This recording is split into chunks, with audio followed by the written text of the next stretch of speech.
Guys, you would not believe the kind of Sunday the 49ers had yesterday.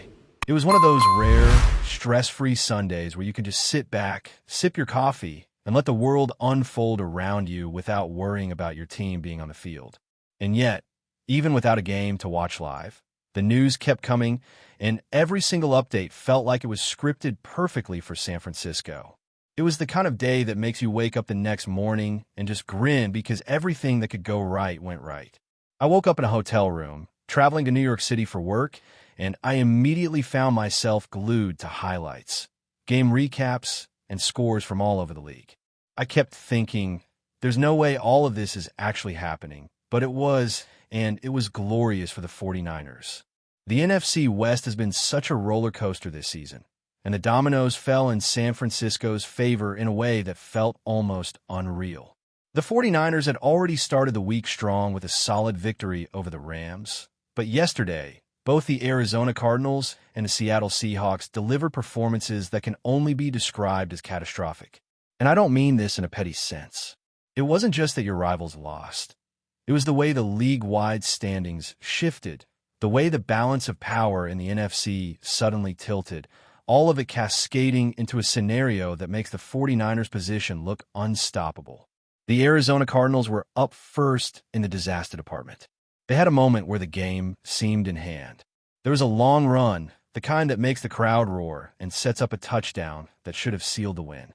But then, in the most dramatic example of premature celebration, the ball was fumbled on the goal line. Touchback.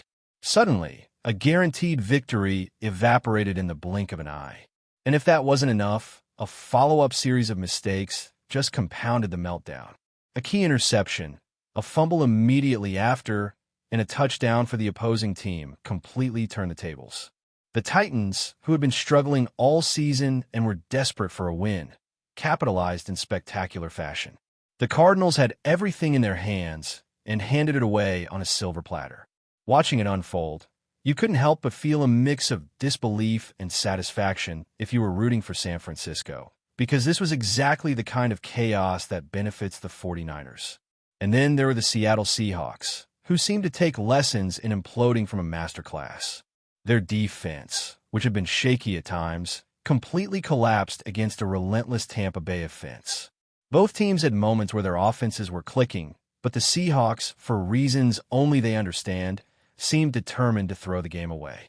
Key players made unforced errors at critical moments, and a game that could have been competitive ended up slipping through their fingers in the most avoidable way. In the closing moments, the sequence of plays was so bizarre that even casual fans could see that victory was simply not in the card for Seattle that day. And once again, this directly played into the 49ers' favor, strengthening their position atop the NFC West without them even stepping onto the field. Meanwhile, on the other side of the country, the Philadelphia Eagles were providing another dramatic twist in the story of San Francisco's Sunday. I happened to catch some of the Eagles game because my family, all diehard Broncos fans, were watching, and what unfolded in the fourth quarter was something else entirely. The Eagles had dominated most of the game, holding the Broncos to just a single field goal, and it seemed like the game was in hand. But then, in a wild turn of events, they allowed 15 points in the final quarter, completely unraveling what had seemed like a controlled performance. The Broncos, seizing the opportunity, executed their final drives with precision, scoring multiple touchdowns and keeping the clock in their favor. And by the end, the Eagles' dominance had evaporated. For anyone paying attention, it was another perfect domino falling in San Francisco's favor. When you look at the weekend in its entirety, it's hard to overstate just how perfectly the 49ers benefited from everything around them.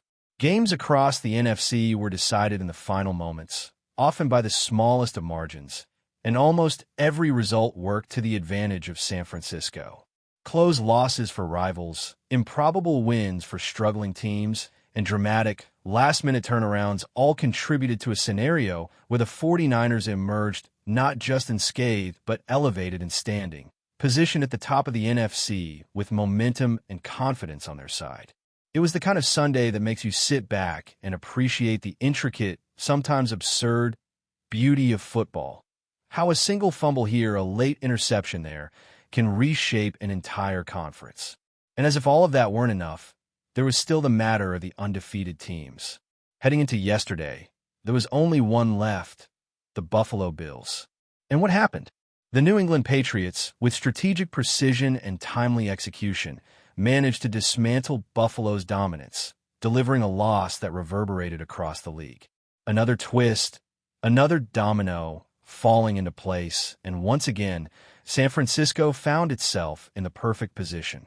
By the end of the day, the 49ers were not only at the top of the NFC West, but tied for the best record in the entire league, a testament to both their consistency and the chaotic, thrilling nature of football weekends like this one. Every single element, from unexpected fumbles to last-minute scoring drives, seemed to conspire in favor of the 49ers. The Cardinals' errors, the Seahawks' collapse, the Eagles' fourth-quarter meltdown, and the Bills' surprising defeat, all of it combined to create a narrative that no San Francisco fan could have scripted better themselves. As I got ready to leave my hotel and start the day, I couldn't help but feel a rush of excitement and satisfaction. Football had delivered in every sense, and the 49ers were riding the wave. It was the kind of Sunday that reminds you why we love this sport. The unpredictability, the drama, and the sweet, sweet victories that sometimes come even when your team isn't on the field. But the story didn't stop there. Even after an already insane Sunday, the domino effect of everything going San Francisco's way continued to unfold in ways that almost felt cinematic. As the league kept churning through those final moments of games, it was clear that the 49ers' position wasn't just about luck. It was about timing, about how close games across the NFL seemed to break exactly in their favor. Every slip-up from a rival, every miscalculated play, and every miracle drive from an underdog team seemed to echo directly into the 49ers' world, creating a weekend that no fan could forget anytime soon. Take, for instance, the ripple effects of the NFC West collapses.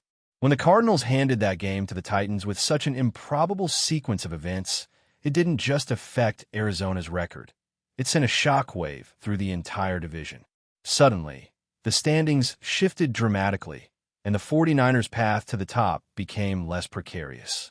Every time you looked at the scores, it was like watching a puzzle fall perfectly into place. Even casual fans could see it. The NFC West was being reshaped, and San Francisco was the undeniable beneficiary. And while some people might chalk it up to coincidence, anyone who has watched the 49ers this season knows it's a combination of skill, preparation, and just enough fortune to tilt the scales in their favor when the stakes are highest. Then you have the Seahawks debacle, which was a masterpiece of mismanagement.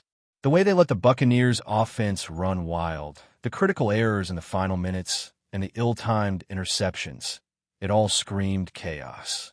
For the 49ers, though, it was pure gold. The division rival that had been a thorn in their side was now faltering in ways that seemed almost scripted for maximum advantage. Watching the Seahawks self-destruct was like witnessing a live tutorial in how not to close a game. And yet for San Francisco fans, it was exhilarating. Suddenly, the 49ers weren't just winning games. They were seeing their competition unravel in real time, and the gap at the top of the division widened without them even breaking a sweat. And the drama in Denver added another layer to the narrative. The Eagles, who had looked dominant through the first 3 quarters, suddenly lost their grip. 15 points given up in a single quarter, a series of perfectly executed drives by the Broncos, and the clock management that forced the Eagles into submission. It was a reminder of how quickly momentum can shift in football.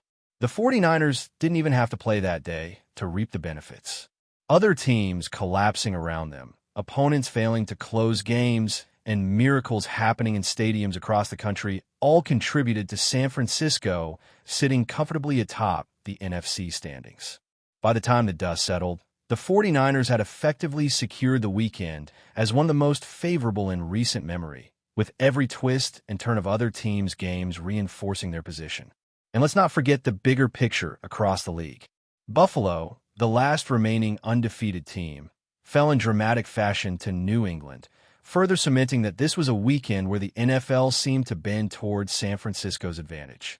The Patriots executed brilliantly, striking at exactly the right moments, and suddenly, the landscape of top contenders was being rewritten. For the 49ers, this wasn't just about their own performance. It was about the entire league realigning in ways that favored them, creating a narrative that almost felt too perfect to be real. Every single week, football reminds us of its unpredictability, but this weekend took it to another level. Games decided in the final seconds, mistakes that led to monumental shifts in standings, and victories that emerged from chaos all came together to craft an environment where the 49ers could thrive without needing to intervene directly. What's fascinating is how much this kind of domino effect matters in a season. Every team is fighting for positioning. Every game counts. And yet sometimes the outcomes of other games feel like they're delivering a bonus round to teams that are already performing well. The 49ers have been navigating close games themselves, but seeing rivals stumble in spectacular fashion makes the journey toward the playoffs feel a little lighter, a little more manageable. It's the kind of weekend that makes fans stop and appreciate the beauty of football in its rawest form. A game of inches, of decisions, of chaos and order intertwining, where a single play in one stadium can ripple across the entire league and reshape the story for everyone else. And that's exactly what happened this past Sunday. From start to finish, the 49ers benefited from every twist, turn, and improbable play that the league produced. Close games, last-minute field goals, turnovers at critical moments. All of it unfolded like clockwork to elevate San Francisco's standing. It's rare to see so many moving pieces align perfectly in one weekend. And for fans, it was a thrilling reminder of why we tune in, why we care, and why football has an unparalleled ability to surprise and delight. As I watched the results roll in, it became impossible not to feel a sense of exhilaration. The 49ers weren't just sitting at the top of the NFC West. They were tied for the best record in football, a testament not just to their own execution on the field, but to the wild, unpredictable nature of the NFL. Every mistake by a rival, every moment of brilliance from an underdog team, and every dramatic finish contributed to a narrative that only made sense when viewed through the lens of the 49ers' success. It was one of those weekends that fans will remember, one of those Sundays where football feels larger than life, and where the beauty of the sport reveals itself in the most unexpected ways. Even after all the games ended, the ripple effects continued to dominate conversations. Social media was alive with disbelief, highlights were being shared, and every major upset was dissected by fans and analysts alike. And throughout it all, the 49ers remained untouchable, sitting at the pinnacle of the NFC and watching the chaos unfold from a place of strength and security. For fans, it wasn't just about wins and losses. It was about witnessing the narrative of a season being rewritten in real time, with San Francisco emerging as a clear beneficiary of one of the most dramatic weekends in recent memory. But before we dive in, don't forget to subscribe to 49ers Zone and hit the like button on this video. Your support helps us keep bringing you the latest updates on the San Francisco 49ers. And don't forget to share your thoughts on the news in the comments below. The NFL rumor mill is buzzing, and it seems the San Francisco 49ers just added fuel to the fire. Patrick Surtain II, the rising star cornerback who has been turning heads since his rookie season, has reportedly been announced by the 49ers, and insiders suggest the impact on their secondary could be immediate. While official statements are just beginning to trickle in, the whispers from the Bay Area locker room and among league insiders hint at a seismic shift in the 49ers' defensive plans. Surtain, known for his uncanny ability to read quarterbacks and blanket elite receivers, is expected to slot seamlessly into a secondary that has been searching for a consistent shutdown presence. Sources close to the team claim the 49ers have been eyeing a game-changing cornerback all off-season, and Surtain's name kept surfacing in private meetings. While some skeptics wonder if the move signals a deeper shakeup in defensive schemes, others are already speculating about the domino effect. With Surtain patrolling one side, could the Niners finally unleash a more aggressive pass rush, knowing their back end is in safe hands? Rumors swirl around the timing as well. Insiders suggest that this move may not just be about immediate performance. It could also be a strategic message to rivals in the NFC West. The 49ers are serious about locking down elite talent and aren't afraid to shake up their roster to do it. Social media has exploded with speculation, and some pundits are already calling Surtain the missing piece that could turn San Francisco's secondary into one of the most feared in the league. Fans are reportedly already envisioning highlight reels, jaw-dropping interceptions, lockdown coverage, and game-changing moments in critical matchups. The chatter isn't just limited to 49ers circles. NFL analysts across the board are debating how Surtain's presence might force quarterbacks to rethink their approach. While nothing is officially confirmed beyond the announcement, the buzz is undeniable. Patrick Surtain II in a 49ers jersey could very well mark the beginning of a new defensive era in San Francisco. And if the rumors hold true, the league better watch out. The secondary storm might be coming faster than anyone expected. That's it for this update. If you enjoyed the video and want to keep receiving exclusive news about the San Francisco 49ers, make sure to subscribe to 49ers Zone and give this video a like. We always look forward to hearing your comments and opinions. See you in the next video.